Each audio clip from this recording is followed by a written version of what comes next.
부족한 죄인을 붙들어 주심을 하나님 앞에 고백하며 이 시간에 이 자리에 섰습니다. 입술을 지켜 주옵소서. 모든 걸 우리 하나님이 지켜줄 거 예수님의 이름으로 기도합니다. 먼저 저는 준비도 없이 온 것도 없습니다. 제 머릿속에 있는 또한 제가 느끼면서 했던 말씀을 드리고자 합니다. 될 수 있는 한 이제는 제가 여러 사람 앞에 서지 않으려고 마음 먹었던 사람이 하나입니다. 4년 만에 여러분 앞에 돌아왔습니다. 4년 동안 많은 사람 앞에 가서 떠들었지만은 돌아온 것은 제 눈에 눈병이었습니다. 고 신복기 집사님 소천하실 때 고대 안암병원에서 눈에 진단 받았습니다. 황먼병이라고 하대요. 그걸 주사를 맞으면 된다고 했습니다. 그러고 난 후에 예배를 드리고 저녁에 잠을 자니 예수님이 나타나셔서 제 눈을 빛으로 3번 쐈습니다. 받아들여야 했습니다. 교만해버렸습니다. 그것을 받아들이지 않냐고 고대 안암병원에 가서 주사를 안 맞아버렸습니다. 잘못하면 당신은 소명한 눈이 어두워진다 라고 했습니다. 이제 4년을 노동에 앞장서 일하다가 금년에 손을 놨습니다. 결국에 제 눈에 피가 고여버렸습니다. 오른쪽 눈에. 눈에 피가 왔다 갔다 해버립니다. 그래 동네 병원에 가니 큰 병원에 가라. 속에서 가지고 천능에 있는 눈의 안과를 갔습니다. 갔더니 피가 고였다. 큰 수술해라 해서 5월 21일 날 부분암에 마취하고 수술하기로 결정을 하고 왔습니다. 5월 19일 그래도 목사님 오시고 예배를 드리겠다. 생각나는 분이 주님성교회 황성호 목사님이었습니다. 문자했습니다. 목사님이 흔쾌히 승낙하셔서 오셨습니다. 사모님하고 목사님, 우리 광선자 권사님, 박삼순 집사님 조금 서운했지만 예배드리고 21일 날 배낭에 짊어지고 혼자 갑니다. 정말 비통했습니다. 누구 하나 손잡고 가는 사람 없이 혼자 눈의 안과를 갔습니다.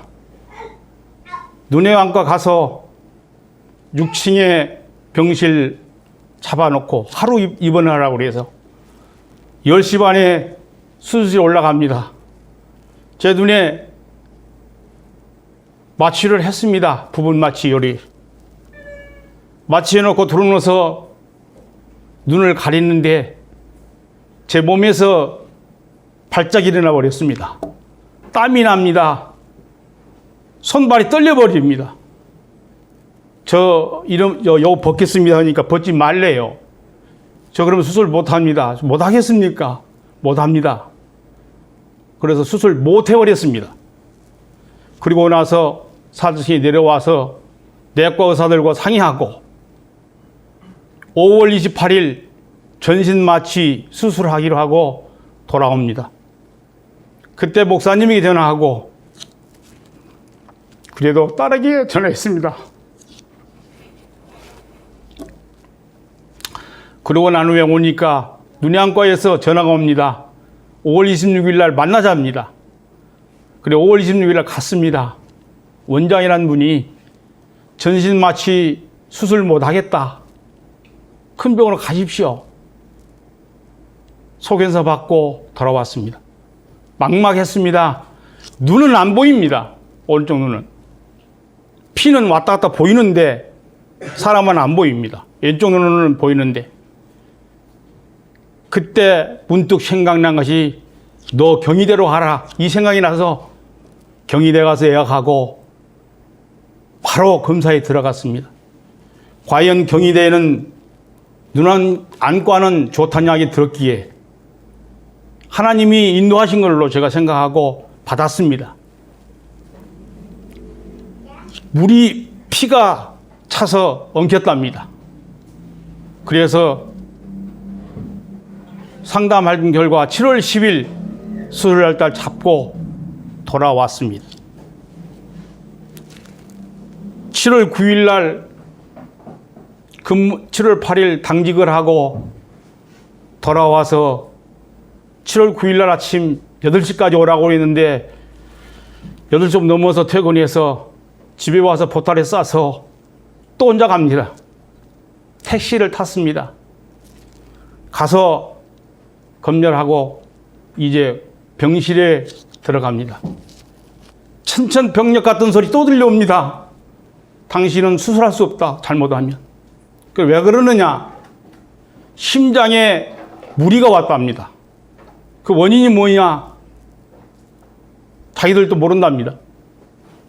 그때 내과 검열할 때 모든 제가 약 먹은 거, 혈압, 안정제, 그 다음에 관절 왔던 그거 3가지 먹은 거 다 갖다 줬습니다. 그날 가져왔던 약도 다 뺏겨버렸습니다. 그래, 그날 저녁에 간호원이 소변 검사합니다. 그날 아침에 피 검사합니다. 12시부터, 9일날 12시부터 수혈 주사 맞고 밥을 안 먹고 모든 걸 다 끊어버렸습니다. 10일날 아침 내려가서 의사 하신 말씀, 전신마취해로 수술하겠다. 마음을 놨습니다만은 불안했습니다. 이 등치가 무서워했습니다. 솔직히. 떨었습니다. 현숙이한테 전화했습니다. 1시까지 와라. 그래 1시까지 오라고 해놓고 있는데 오전에 목사님 전화가 와서 목사님 전화로 기도받았습니다. 제가 생각에는 저도 그렇지만 목사님이 우시면서 기도하신 것 같은 그 마음이 뜨거웠습니다. 많은 사람한테 문자가 옵니다. 여기서는 문자가 날아오고 수술할 받으라고 날아옵니다. 우리 현숙이 왔습니다. 1시 반에서 3시까지 일평생 살면서 딸하고 얘기한 건 오늘이 그날이 처음이었습니다. 진지하게 대화했던 건 그때였습니다. 딸이 하는 말, 아빠 늙었다. 이 소리 위로받았습니다. 3시가 되니까 준비하랍니다. 이제 다급해집니다, 내 마음이. 나오지도 않는 화장실을 5번을 넘게 가서 왔다 갔다 했습니다. 그때 마침 여러 사람이 문자 받고 있는데 딱 띵동한 문자가 하나 날아와요. 문자 보니 사모님 문자입니다. 그림도 꽃인데 무슨 그림인지 모릅니다. 그리고 밑에 있는 집사님 힘내세요. 기도하고 있습니다. 이 소리만 보고 이제 탈합니다. 속에 옷 다 벗겨버렸죠.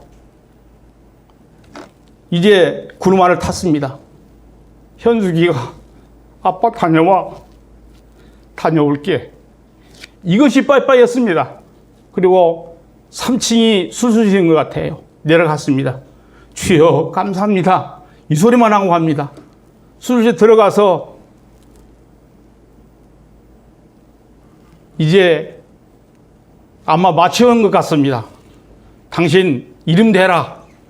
생년을 대라. 어디 수술하냐? 예, 양홍식입니다. 며칠생입니다. 오른쪽 눈 수술합니다. 주여 감사합니다 하니 바로 그때가 어디냐? 회복실입니다. 주여 해놓고 가서 보니 나는 모릅니다. 그때부터는. 이미 저는 마취에 들어간 것 같습니다. 주여 하고 떠서 눈 떠보니 회복실에서 이것을 산소 마스크를 끼고 있어서 산소 마스크가 띄어버렸습니다. 제가 이제. 그러더니 가서는 907호 양홍식 환자 회복되었습니다. 그리고 이제 병실로 올라가서 꿈인가 현수가 딸을 처음으로 손을 잡았습니다. 현수기도 울었습니다. 그러고 난 후에 그 다음에 목사님에게 첫 스타트로 전화했습니다. 목사님, 살아났습니다.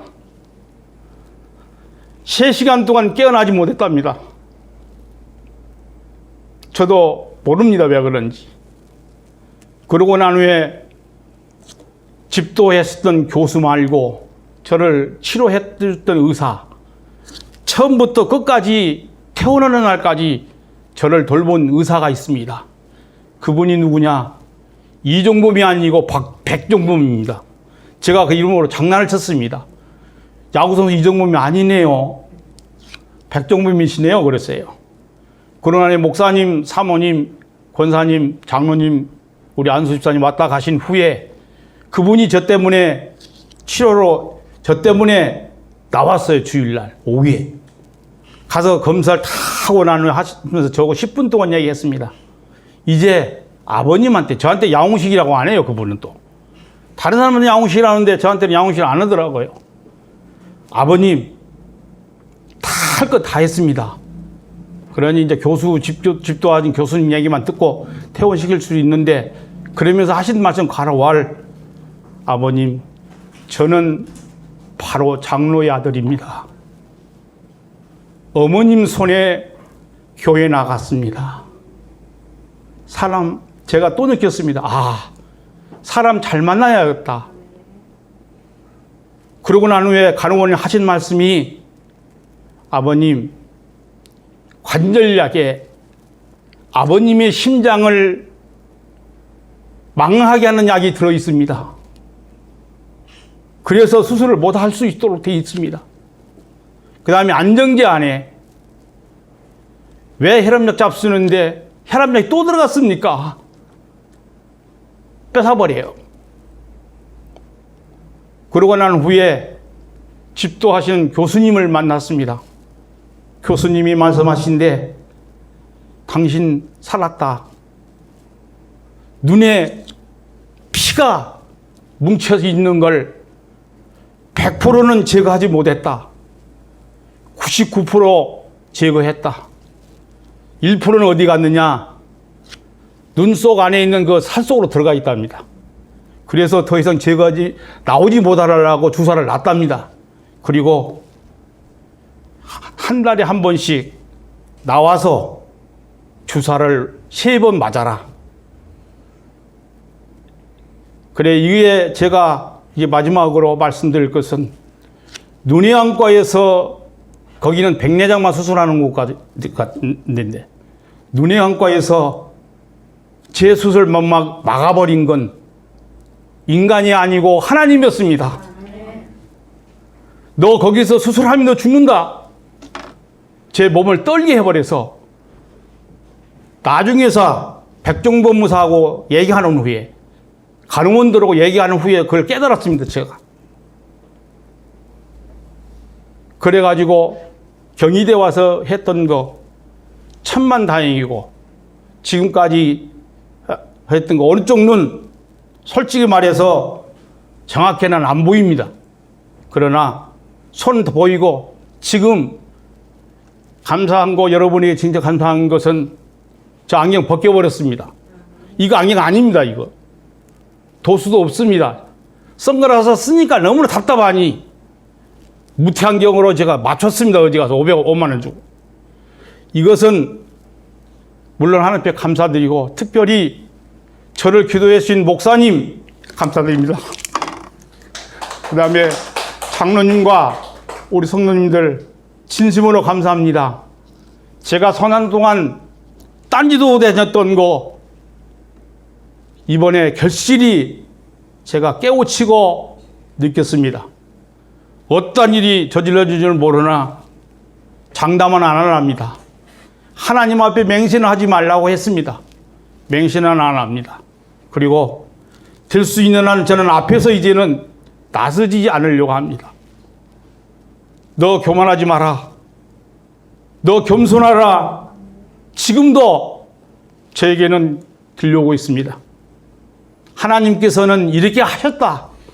이런 걸 깨달았고, 병실에서 7일 동안 너무나 많이 느꼈고, 바로 옆에 있는 86분 어르신이 입원했습니다.